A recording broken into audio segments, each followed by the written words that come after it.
Et nous y sommes avec le deuxième débat, le deuxième panel, et nous recevons Zohir Cherouk, DRH de l'hôtel Holiday Inn. Bonjour. Bonjour. Merci également d'être avec nous. Samir Gherbi, directeur de l'organisation, de la communication et des ressources humaines chez Lafarge Holcim Algérie. Bonjour. Bonjour. Très bien. Merci, c'est un plaisir de vous recevoir ici. Nous allons, comme au premier panel, défiler un certain nombre de thématiques et nous allons au fur et à mesure les commenter. Alors, la thématique 4 de ce Talent Day 2020, il s'agit plutôt d'un témoignage d'un entrepreneur qui a lancé plusieurs entreprises en remote.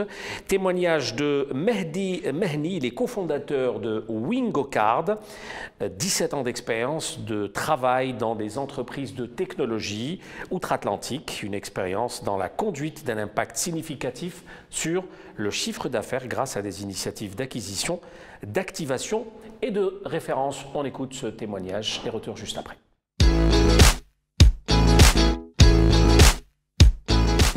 Salam alaikum. Bonjour Azul, je suis heureux de participer à la conférence de Talent Day 2020. Je me présente brièvement, je m'appelle Mehdi Mehni, je travaille dans le domaine du digital et du web en général. Je suis aussi entrepreneur. Ça fait une vingtaine d'années que je travaille dans cet écosystème-là. J'ai commencé en Algérie, ensuite j'ai immigré en Amérique du Nord, plus particulièrement au Canada. J'ai travaillé aussi aux États-Unis, dans la région de la Silicon Valley. Aujourd'hui, j'aimerais parler avec vous du télétravail ou appelé aussi le remote work. Moi personnellement, je travaille en remote depuis 2015, ça fait 5 ans. Et j'ai eu l'occasion d'expérimenter cette nouvelle façon de travailler avec plusieurs entreprises dans différentes configurations, full remote, friendly remote, avec plusieurs stratégies. Alors bien entendu, dans le contexte actuel mondial de la Covid, les entreprises, mais aussi tout type d'organisation, qu'elle soit une organisation privée, gouvernementale ou tout simplement des ONG, ont dû s'adapter à cette nouvelle réalité, avec plus ou moins de succès. Du jour au lendemain, ces organisations ont dû se réinventer, se réajuster pour permettre à leurs employés de travailler à distance. On peut dire que la Covid a été un accélérateur pour forcer les entreprises à faire le virage remote, ou du moins à considérer sérieusement cette nouvelle façon de travailler. Alors bien entendu, il y a plusieurs avantages d'adopter le remote. Un des premiers avantages, c'est un avantage écologique. S'il y a moins de personnes qui se déplacent d'une manière quotidienne au travail, ça veut dire qu'il y aura moins de véhicules en circulation et fatalement moins de pollution. Le deuxième avantage, c'est un avantage au niveau d'accessibilité aux talents. L'entreprise où les recruteurs ne sont plus limités à une zone géographique en particulier. Une entreprise qui adopte le remote peut recruter le talent où il se trouve, donc on n'est plus limité. L'autre avantage, c'est un avantage financier.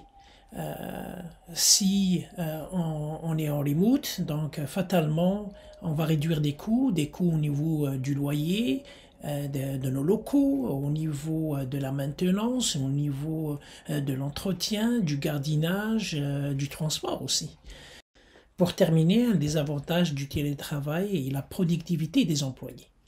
Un employé qu'on autorise à faire du télétravail se sent considéré. Il comprend qu'on lui fait confiance. Il va donc redoubler d'efforts afin de montrer que la hiérarchie a eu raison de lui faire confiance.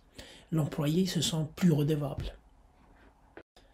Alors pour réussir la mise en place du télétravail dans vos organisations, il y a plusieurs points à tenir en compte.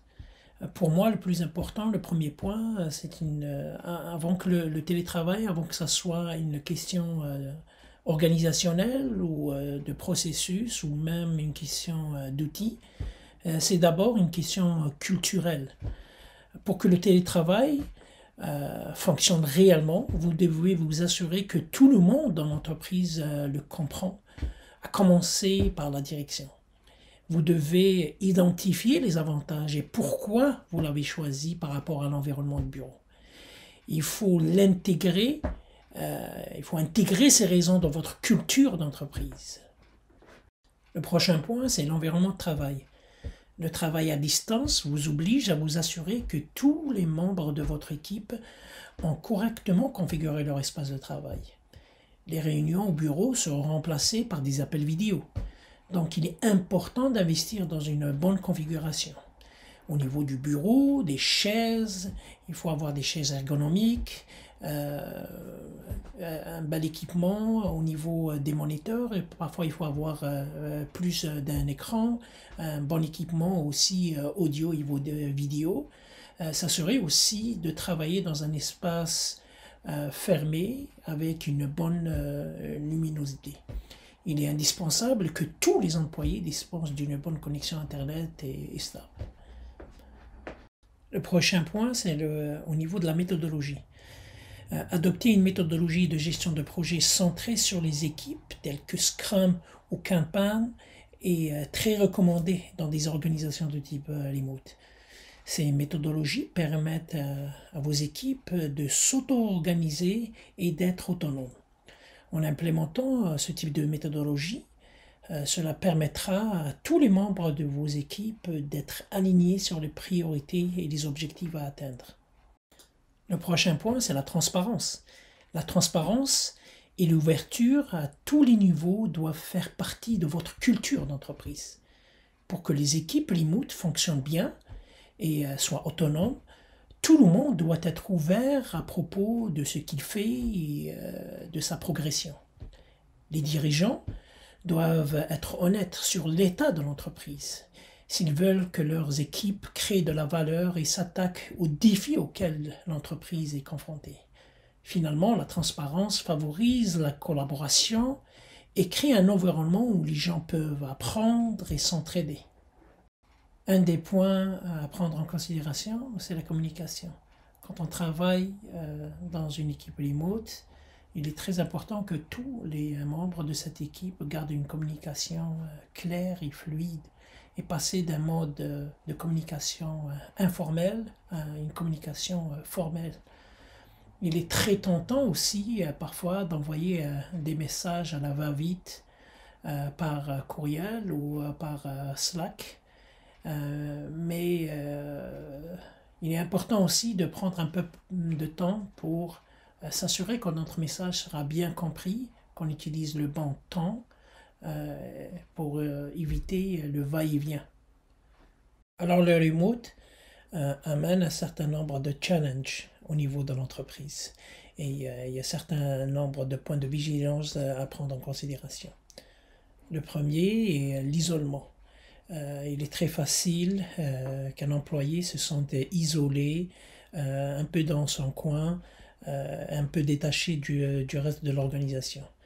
Pour cela, il y a des techniques à mettre en place, comme des rencontres par vidéoconférence d'une manière quotidienne, hebdomadaire, etc. Le deuxième challenge, je reviens au même point que tout à l'heure, la communication. La communication peut être un point de douleur. Il faut adapter sa façon de communiquer pour qu'elle puisse être en adéquation avec ce mode de travail qui est le remote. Le troisième challenge, c'est un challenge de type organisationnel. Il est essentiel de très rapidement créer les processus adéquats à ce mode de travail. Si vous ne le faites pas, vous allez trouver le travail à distance très frustrant. Et c'est d'ailleurs là où échouent beaucoup d'entreprises. En conclusion, le télétravail possède de nombreux avantages pour les entreprises comme pour les employés. Cela peut être un bon moyen de satisfaire tout le monde. C'est un système gagnant-gagnant. Il ne faut cependant pas prendre à la légère la mise en place du télétravail. Si vous êtes déterminé, si vous relevez le défi, vous allez réussir.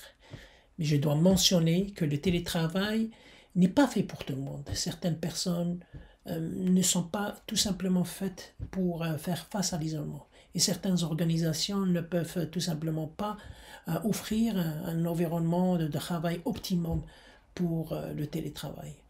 Donc c'est à vous de trouver votre propre chemin pour réussir le virage du télétravail. Merci de m'avoir écouté et à la prochaine. Alors, messieurs, on vient d'écouter ce témoignage. Télétravail.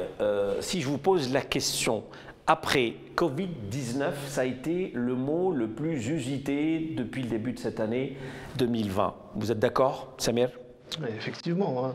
Le télétravail, on l'a commencé en fin mars, on va dire, suite à l'annonce par le gouvernement algérien du confinement et des mesures de distanciation. Et on n'avait pas le choix, donc on a mis en place dans les directions où on va dire c'est du service, on pouvait faire du télétravail et dans les usines, on ne pouvait pas sur certains métiers qui sont des métiers pas généraliser, de production. Donc c'est clairement, ce qui nous a aidé, c'est l'infrastructure informatique. Vraiment parce qu'il faut avoir la connexion Internet, il faut avoir des laptops où on peut travailler à distance. Donc, toute une logistique qu'on a mis en place pour assurer la continuité du business. En fin de compte, les gens, ils ont été, on va dire, sensibilisés, formés, coachés pour l'utilisation de ces outils. Et on peut dire qu'on a vraiment fait un très bon travail. Ça s'est très très bien passé. On continue aussi à le faire avec cette, on appelle la deuxième vague qui revient et ça marche d'une façon excellente. Et les collaborateurs ont pris de l'habitude. Ont pris de l'habitude et ça se passe très très bien. D'accord. Zoheb, pour ce qui est de l'hôtellerie, c'est pas tout à fait évident. Effectivement, Ahmed, c'est pas du tout évident. Mais ce que je peux dire par rapport au télétravail, c'est un concept qui existe quand même depuis quelques années, surtout dans les, on va dire, les industries du ITC, ITC. Elles utilisent le mode de remote depuis un certain, on va dire, depuis 15-20 ans. Les challenges de ces sociétés-là, c'est beaucoup plus la protection des données, plus la sécurisation un peu des données qui sont échangées. Mais pour certaines industries, notamment la nôtre, qui est beaucoup plus axée sur la prestation de services clients in situ, donc ce n'est pas quelque chose de possible. Bien entendu, on pourrait adapter pour des fonctions qui sont des fonctions de support, mais il faudrait aussi créer un système d'équité, parce que ne pas être présent pour des fonctions dans le domaine de l'hôtellerie, on doit tourner H24, donc on est obligé quand même pour certains postes de faire acte de présence et de ne pas le généraliser que pour des fonctions vraiment, on va dire, qui ne nécessitent pas de présence. Et je suis tout à fait d'accord avec Samir. Il s'agit aussi de fournir tous les outils, toutes les connexions possibles aux employés. Alors, avantages, inconvénients, télétravail. Certains managers estiment que ce télétravail a beaucoup permis de mieux connaître ses équipes. Ça a été le cas pour vous, Samir ? Mieux connaître ses équipes, ça dépend. Après, le télétravail, il permet aussi de faire beaucoup de visio, beaucoup de réunions pour s'assurer que les choses se fassent bien. Parce qu'on n'est pas ensemble, on s'assure pas, donc on fait des visios.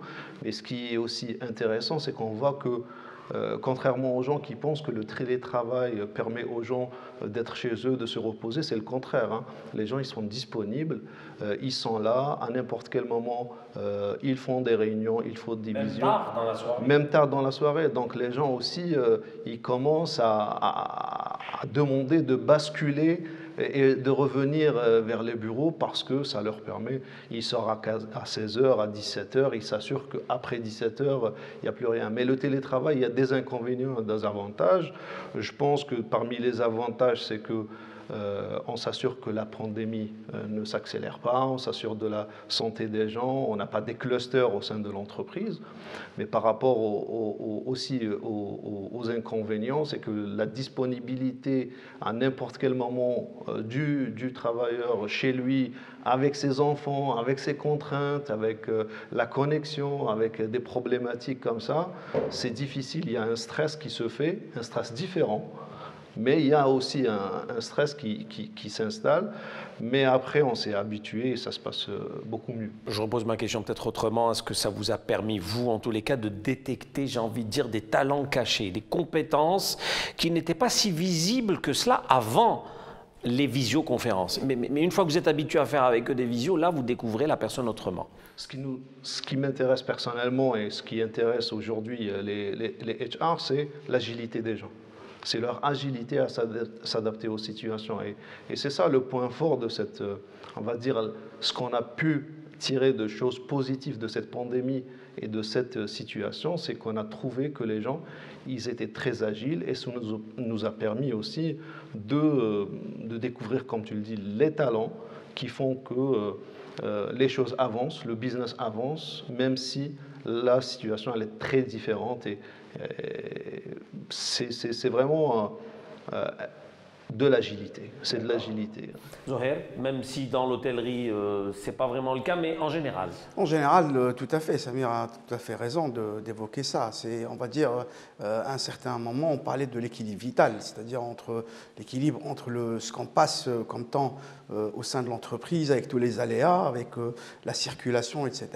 Le fait d'être chez soi, dans un mode un peu plus serein, ça permet aussi un certain confort psychologique et aux personnes de se focaliser sur la thématique qui passait tout à l'heure, le BI self-service. Donc, tous ces outils-là qui sont mis, si vous voulez, sur des plateformes digitalisées, ça permet une autogestion et ça permet aux employés ou aux managers à l'un de se développer tout en continuant à travailler et à l'autre d'évaluer un peu les performances et les rendus de leurs collaborateurs. C'est effectivement quelque chose qui a des avantages et qui a peut-être des inconvénients, notamment par rapport à ce que la crise du Covid ou la pandémie du Covid a pu nous ramener comme réalité.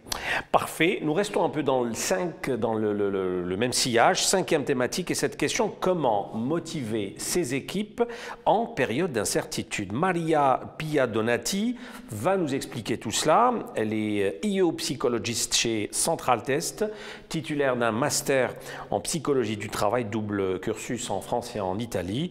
Maria dispose d'une expérience internationale. Elle est spécialisée dans le recrutement et la formation aux pratiques RH. Elle collabore aux activités de formation et de consulting de Central Test. À tout de suite.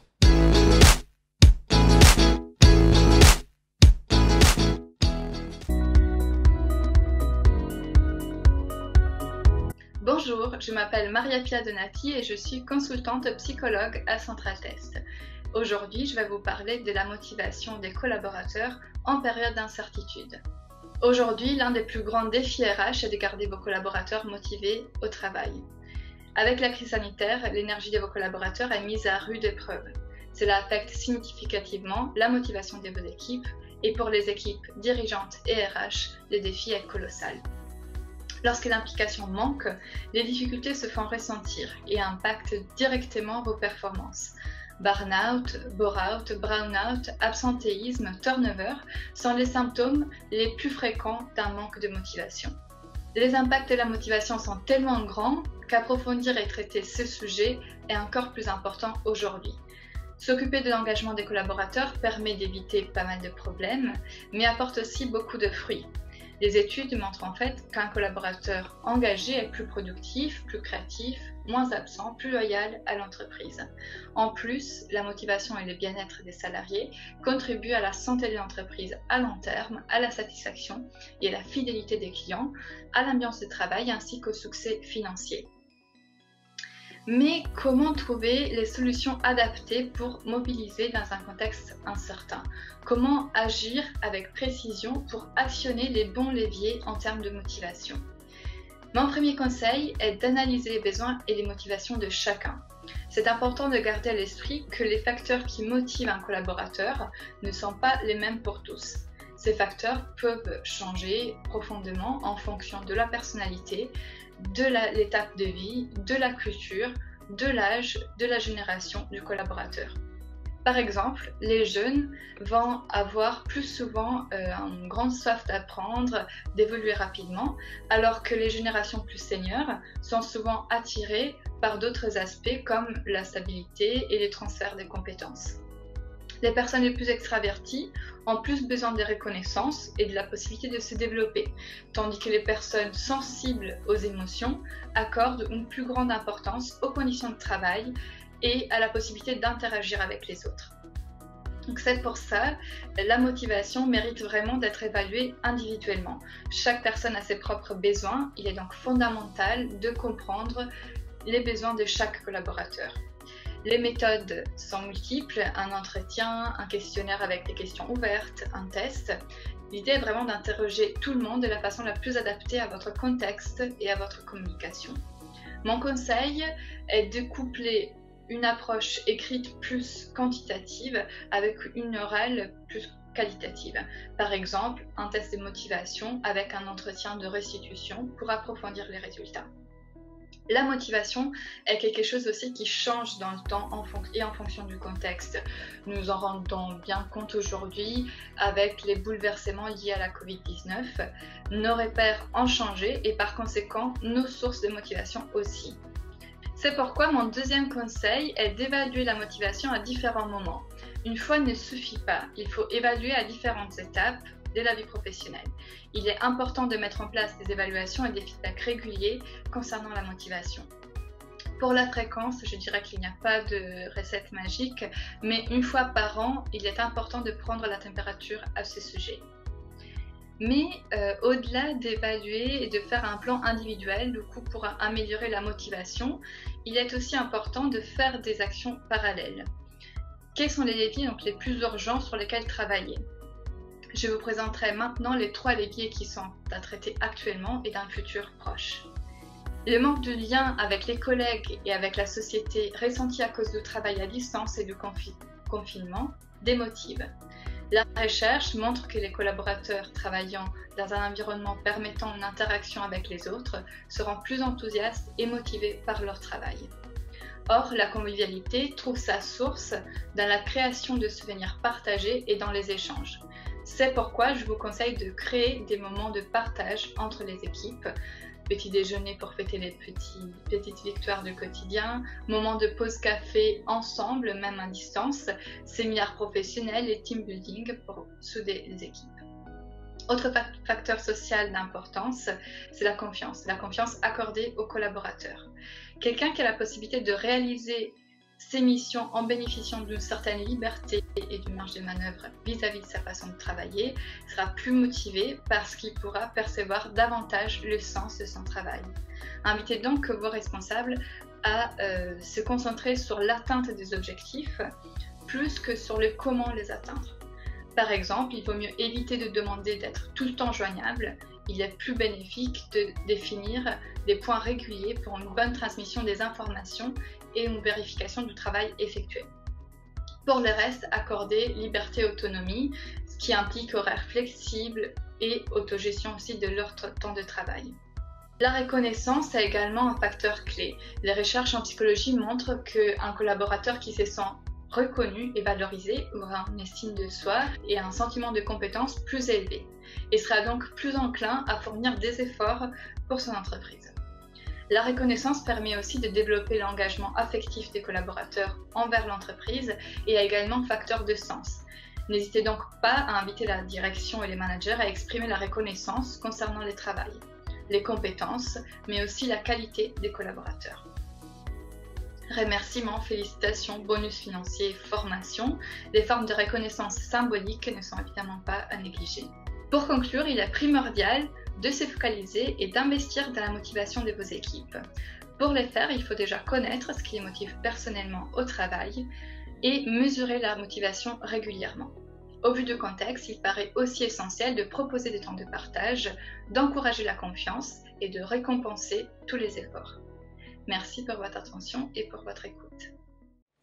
Comment motiver les équipes en période d'incertitude? Et l'incertitude, c'est ce que nous sommes en train de vivre, il faut le dire en ce moment, avec cette crise sanitaire. J'ai demandé à chacun d'entre vous comment vous faites dans vos entreprises respectives. Zohaib d'abord. Effectivement, c'est un concept qui est très à l'ordre du jour, je dirais.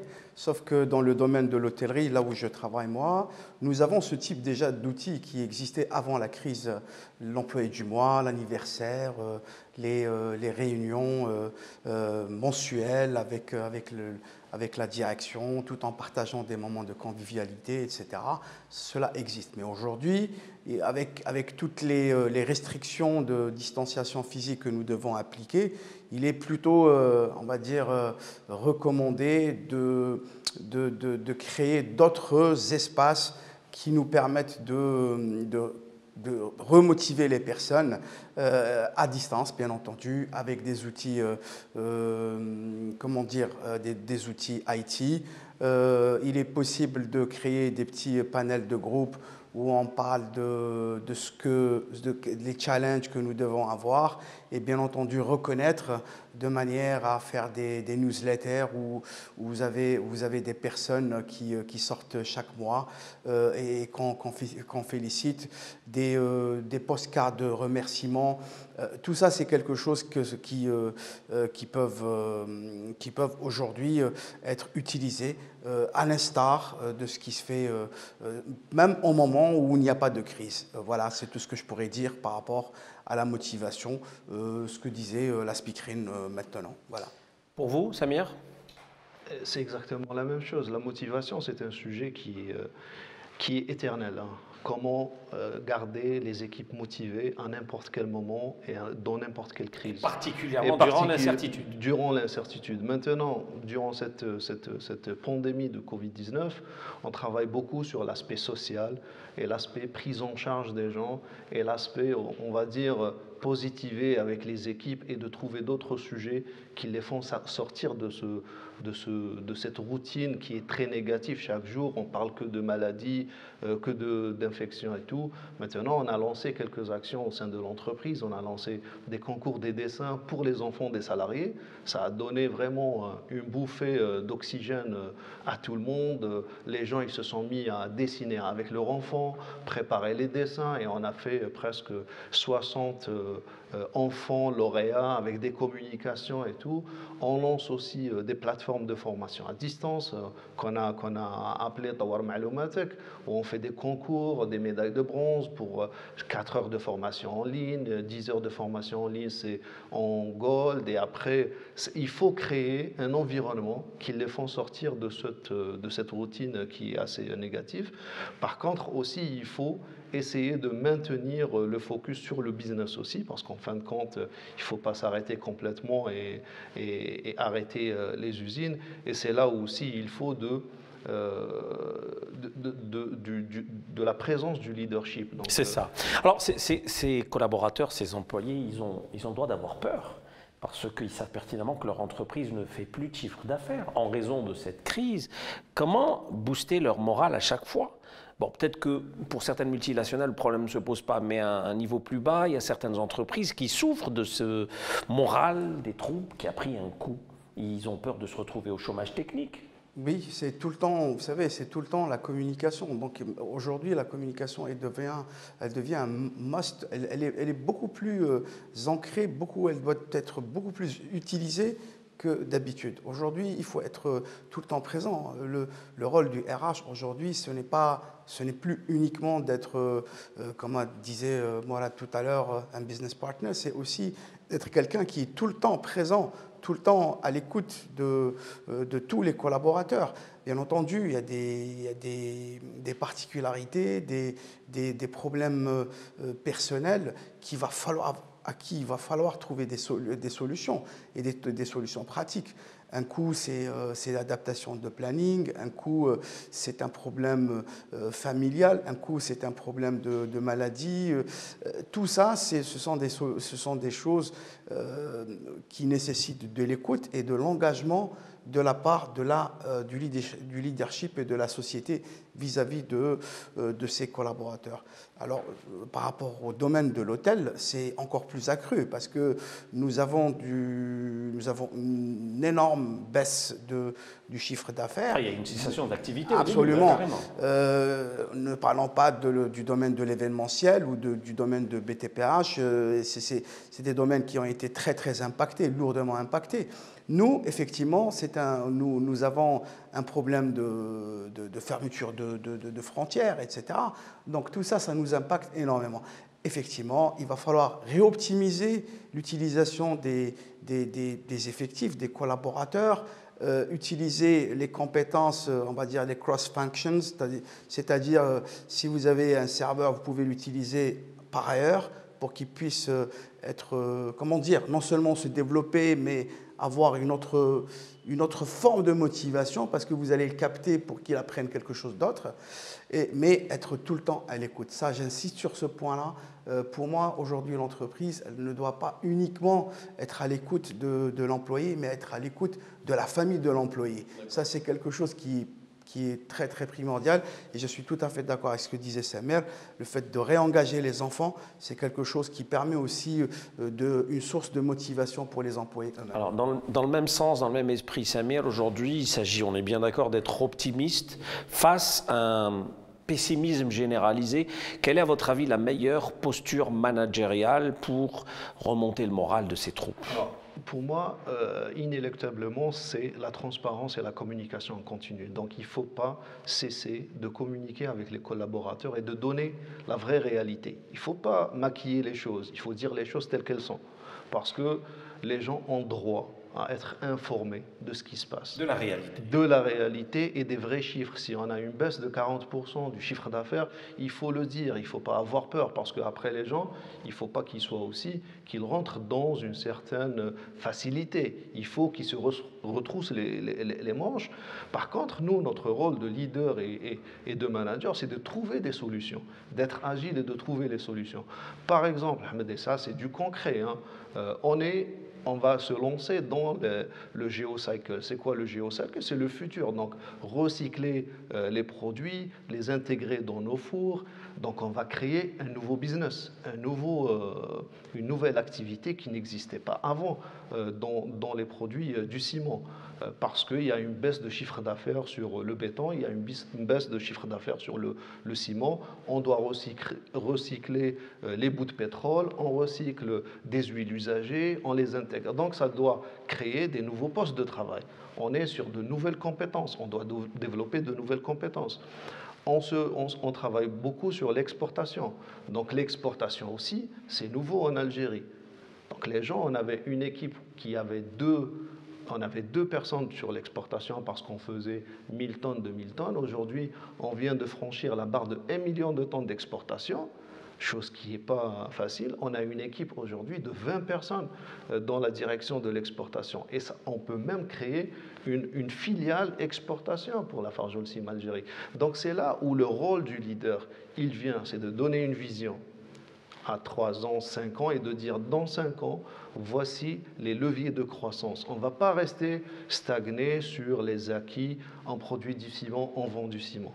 Donc on doit donner ces leviers de croissance, et les gens par la suite, ils vont voir qu'il y aura des postes de travail qui vont se fermer là, mais qui vont s'ouvrir là-bas. Et ils doivent se préparer pour développer de nouvelles compétences, faire des formations, et on les accompagne. C'est comme ça qu'on peut contenir une crise comme ça. Parfait. On parlait dans le premier panel de transparence, de sincérité. Là, on insiste sur la communication. Dernier point sur ce chapitre que j'ai envie d'aborder avec vous.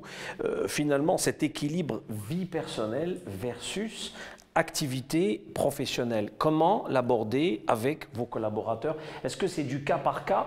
Parce que tout le monde n'est pas logé à la même enseigne, on est bien d'accord, socialement parlant. Vous, en tant que responsable DRH, est-ce que vous êtes aujourd'hui, j'ai envie de dire, pas contraint, mais obligé de vous intéresser de plus près à votre collaborateur qui a peut-être des conditions sociales qui ne favorisent pas telle ou telle tâche? Alors, il y a du collectif et il y a de l'individuel. Donc, il y a du collectif, donc on fait des actions pour tout le monde de la même façon.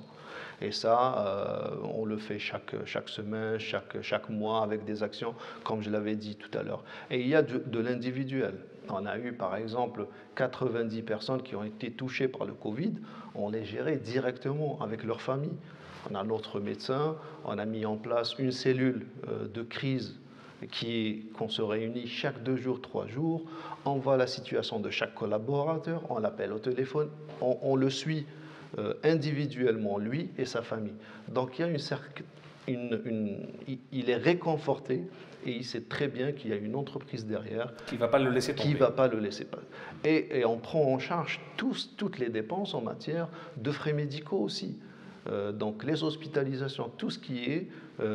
et ça vraiment, ça donne, comme a dit tout à l'heure, je ne me souviens plus si c'est Amal ou Mourad, un engagement supplémentaire parce qu'il sait qu'il fait partie d'une grande famille. C'est la marque employeur. Exactement. Et c'est le sentiment d'appartenance. Exactement, mais c'est du concret, ce n'est pas que des slogans. Hein. On le fait chaque jour et chaque semaine. Surtout en période aussi difficile. Moi, je dirais encore plus, c'est qu'aujourd'hui, on est beaucoup plus sur de la communication individuelle. Effectivement, sur des sujets bien donnés, on peut discuter d'une manière collective avec un syndicat ou avec une représentation, etc. Mais aujourd'hui, cela ne s'applique plus. Aujourd'hui, on est sur des cas au cas par cas. D'ailleurs, même cette pandémie-là, les effets sur le corps humain, elles sont différentes ils sont différents d'une personne à une autre. Donc aujourd'hui, on est sur du cas par cas. Donc la communication, elle devrait être individualisée, mais d'une manière intense. Réengager les personnes, je suis tout à fait d'accord avec Samer, réengager les personnes, c'est de comprendre un peu leur vécu, un peu comment eux-mêmes ils ont été impactés. Donc, si vous voulez, toute la batterie de l'entreprise qui est plus lourde qu'une personne devrait être orientée vers les individus et vers leur famille aujourd'hui. Parfait. Vous restez avec nous pour commenter aussi la 6e et dernière thématique de ce Talent Day 2020, relative à l'entreprise apprenante. Laure Baudet, c'est Global Partner Development Manager chez Segos, responsable des partenariats e-learning depuis plus de 2 ans, leader de la formation professionnelle en Europe, spécialiste du soft skills et partenaire d'Ideo Factory.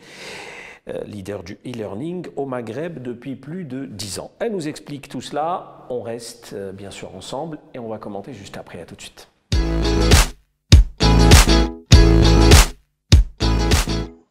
Bonjour à tous, j'ai le plaisir aujourd'hui de vous présenter les résultats du baromètre Segos 2020. Le baromètre de la formation, c'est une enquête que nous menons depuis plus de 10 ans dans 4 pays auprès de 250 directeurs formation et 1700 salariés. Alors, que nous dit cette enquête? Aujourd'hui, tout d'abord, l'enquête révèle que les DRH ont une préoccupation première qui est l'obsolescence des compétences. Aujourd'hui, plus d'1 emploi sur 2 présente un risque d'obsolescence en compétences pour les DRH à horizon de 3 ans. C'est plus 3 points par rapport à 2019. Et chez les salariés, cela se traduit en anticipation de disparition de leur métier. 24% des salariés aujourd'hui anticipent une disparition de leur métier. Et cela se traduit en appétence grandissante pour se former par rapport aux années précédentes. Il y a une réelle prise de conscience de la part des salariés, donc le maintien dans leur employabilité, devient leur préoccupation première. Aujourd'hui, les salariés sont non seulement prêts à se former par eux-mêmes, mais aussi hors de leur temps de travail, et une majorité d'entre eux accepteraient de financer eux-mêmes leur formation. Donc nous avons posé la question aux salariés et aux DRH, que feriez-vous pour développer vos compétences et comment les formations devraient évoluer? Alors il y a un chiffre clé qui ressort, c'est 88%. 88% des entreprises affirment avoir adapté leur formation, bien sûr avec le contexte sanitaire. Et la solution reine qui ressort bien sûr de cette année, c'est la classe virtuelle. 60% des formations se sont faites en classe virtuelle en France cette année, 74% en Europe. Et pour les modules e-learning, c'est 55%. Donc on est vraiment sur 2 modalités, la classe virtuelle et les modules e-learning qui sont grandissantes dans les dispositifs de formation en 2020. Aujourd'hui, 39% des DRH et 31% des salariés disent que les formations à distance devraient être plus nombreuses. Donc on devrait, en 2021, continuer cette accélération de la formation à distance. Aujourd'hui, donc, on assiste à une réelle accélération de la digitalisation des formations. Cela se fait à travers des directions de formation qui investissent dans des plateformes LMS dédiées. Et un des enseignements du baromètre qui ressort de l'étude, c'est que la dimension technologique des formations à distance est finalement moins problématique que ne l'anticipaient les DRH. Finalement, seuls 21% des collaborateurs font part de leur appréhension face à la technologie. C'est moins qu'anticipé, mais c'est quand même problématique. L'enjeu pour les directions de formation, c'est donc d'accompagner ces populations en difficulté face aux modalités digitales pour assurer l'accès à la formation pour tous dans le contexte de la crise sanitaire. Il y a également l'enjeu de formation des formateurs à la digitalisation, bien sûr. L'action de formation va devoir s'articuler du coup aujourd'hui entre classe virtuelle, formation en situation de travail et présentiel, ce qui va permettre de mettre en place des écosystèmes apprenants, c'est-à-dire que les outils de formation à distance et la culture digitale qui seront mises en place grâce à tous ces changements qui résultent de l'accélération de la digitalisation en 2020 faciliteront l'accès à la compétence et à l'autonomisation des collaborateurs dans leur apprentissage. Il y a également un chiffre très parlant qui ressort de cette étude, c'est le pourcentage des compétences à renforcer. 34% des compétences à renforcer selon les DRH sont les soft skills et 33% les compétences digitales. Et donc, en tant qu'acteur de formation en compétences transversales, je vais vous parler un petit peu des soft skills qui sont donc au cœur des enjeux de la transformation des entreprises de demain dans un monde de plus en plus robotisé. Donc nous avons identifié les 7 compétences nécessaires, le top 7 des compétences à développer selon les DRH pour faire face aux nouveaux enjeux du monde de demain. Nous y retrouvons la communication au travers du numérique, l'esprit d'initiative, la collaboration et le travail à distance, l'agilité et l'adaptation, la créativité et le sens de l'innovation, l'organisation efficace de son travail et apprendre à apprendre. Ce sont donc des compétences qui sont liées à la fois au digital et à l'innovation.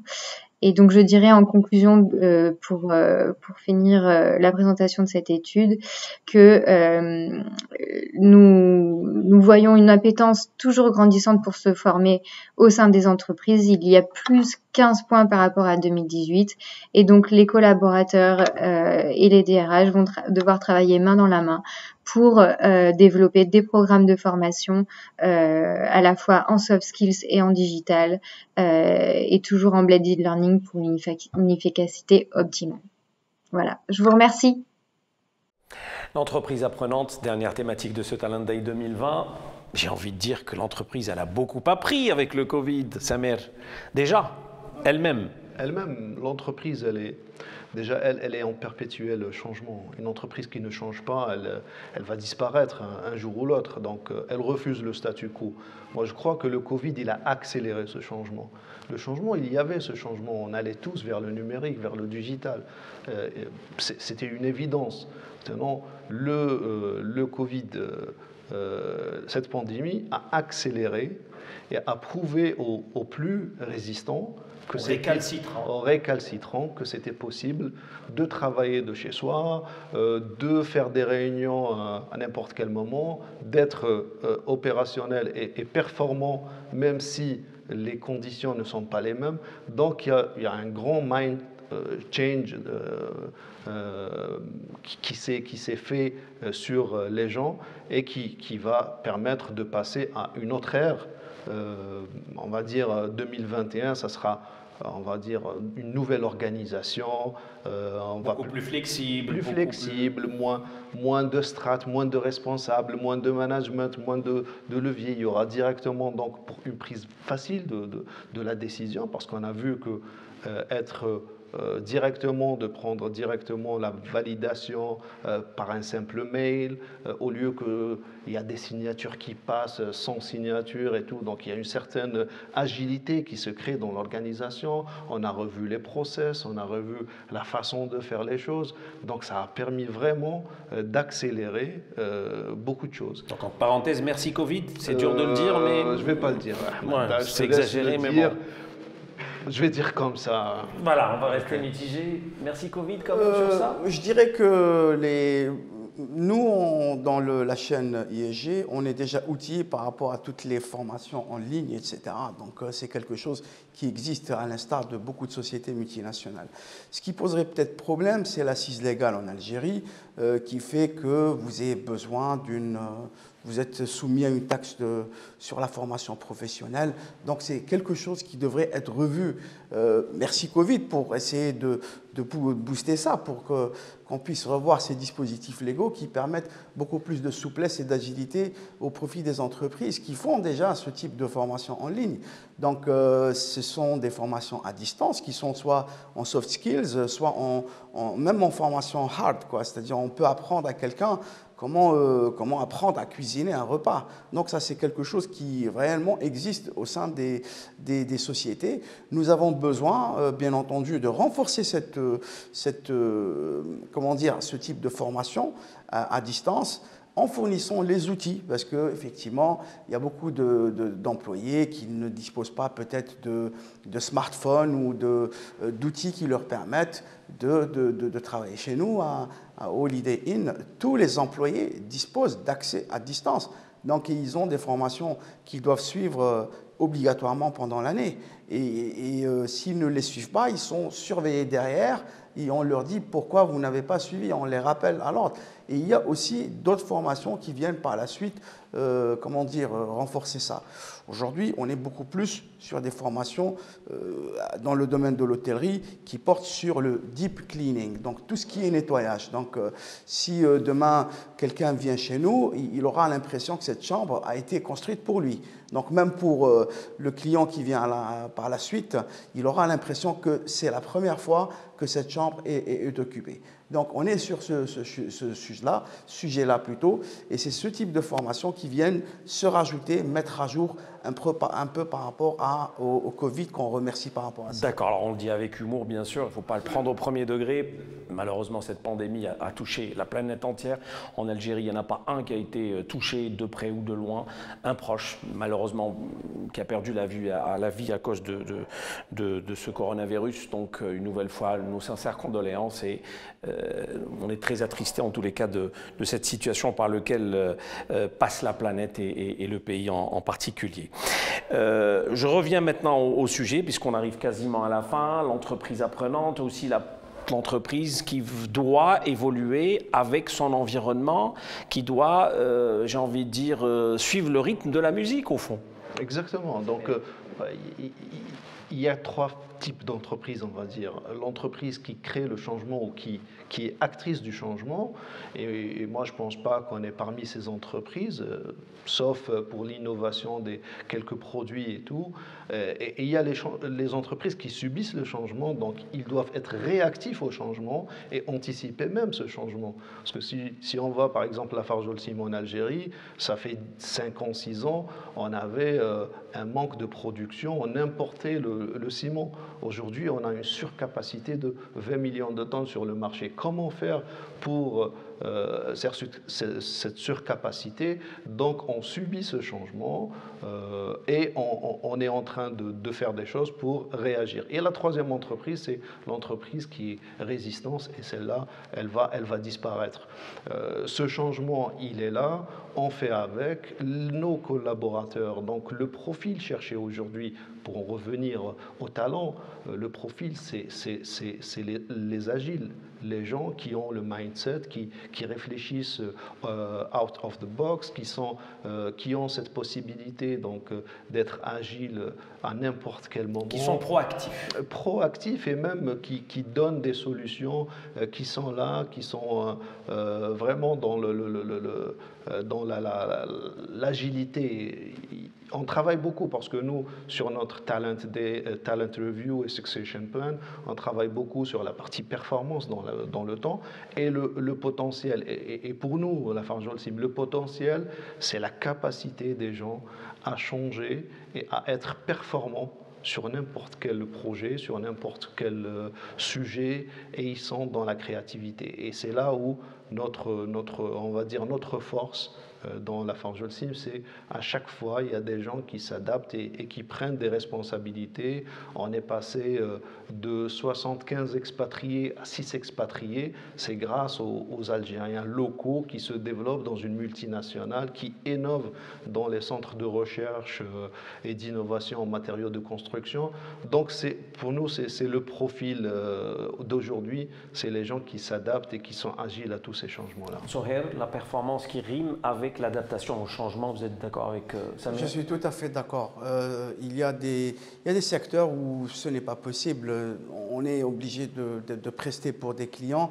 Donc, on revient à des règles beaucoup plus basiques. À l'hôtellerie, vous avez un certain nombre de standards. Vous devez, en termes d'innovation, nous devons montrer que les standards ont été plus élevés pour respecter un peu la santé et protéger, prévenir les risques de contamination au profit des clients.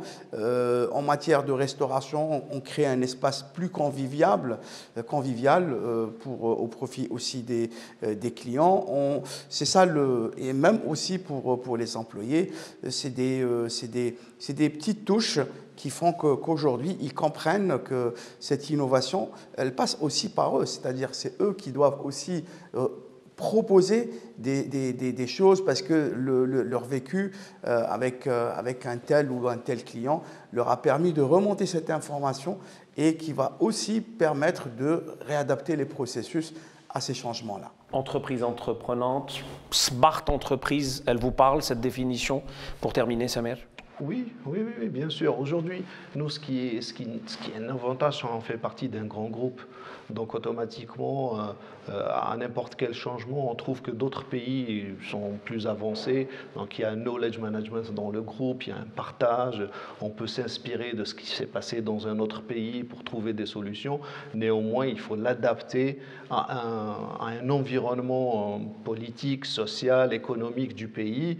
Et c'est là où les compétences locales font la différence. Mais le fait d'être leader sur le marché en matière d'innovation, en matière de produits, en matière de diversification, en matière de levier de croissance qu'on propose, c'est exactement c'est ça l'entreprise entreprenante et la smart entreprise. C'est aussi à travers les propositions et les offres que nous devrions réadapter, revoir au profit du mindset local, des réalités locales. C'est ça ce que nous sommes en train de faire. Aujourd'hui, on n'est plus sur des offres standards, on est sur des offres beaucoup plus tailor-made, donc c'est du sur-mesure par rapport aux besoins de chaque client, et bien entendu tout en respectant toutes les consignes sanitaires qui sont édictées par les autorités ou par le groupe. Voilà. Mais grosso modo, c'est ça. Merci beaucoup, Zoher Cherouk, je rappelle Cherouk, DRH Hotel Holiday Inn, et Samir Gharbi, directeur de l'organisation de la communication et des ressources humaines chez Lafarge Holcim Algérie. Merci à vous. Merci à vous une nouvelle fois de nous avoir suivis, panélistes, intervenants, organisateurs. Merci aux partenaires, on les rappelle, Société Générale Algérie, Henkel, Olidou et Think Factory. C'était Talent Day 2020 by Emploatic et son habituel lot de thématiques de l'heure pour rester toujours dans l'inspiration des pratiques RH de demain. À l'année prochaine, en présentiel, on l'espère. Salam.